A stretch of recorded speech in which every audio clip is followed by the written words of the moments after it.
biglang lalawigan ay mas nag-level up na. Inangat ang kabuhayan at mas lalong sumigla. Damay ang Pilipino't Bulakenyo'y andyan pa. Siya'y isang gobernador na aking maaasahan. Gobernador Daniel Fernando, minsan man hindi nang iwan sa kanyang panunungkulan. Paabante Bulacan, wag na wag pong sasayangin ang kanyang nasikulan. Gabi-gabi lang papuri at mga karangalan sa buong Pilipinas. Tayo ay hinahangaan sa gobyerno ni Daniel. Ay walang maiiwan, nasa tamang landas mo ang probinsyang Bulacan.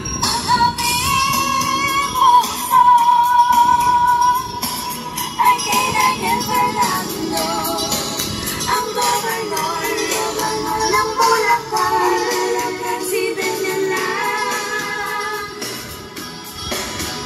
Maka Diyos at may prinsipyo, may kisig na pinagpala ang ating gobernador na tumitindig sa tama. Masasabi ng lahat na sulit po ang tiwala. Bulacan, it's time to level up.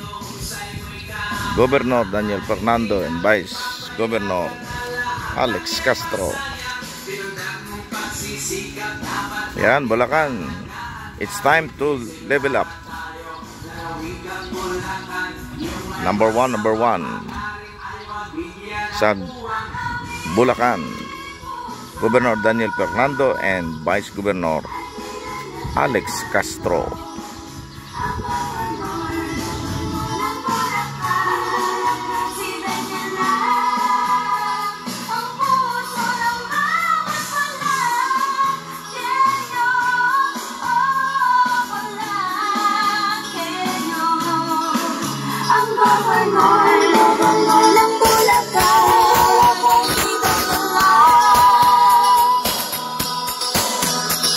Daniel, wala nang duda, the best ka talaga. Di na ako magtatakang people's governor ka pa. Sa husay ng pamumuno ay wala nang ang iba.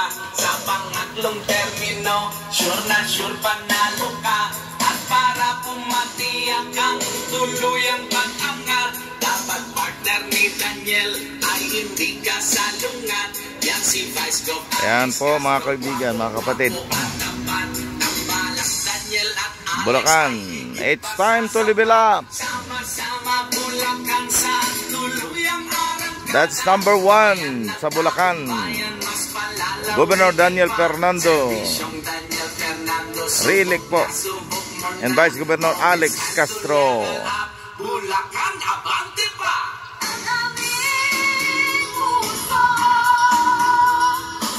Dito po tayo sa Dagat-Dagatan ngayon mga kapatid.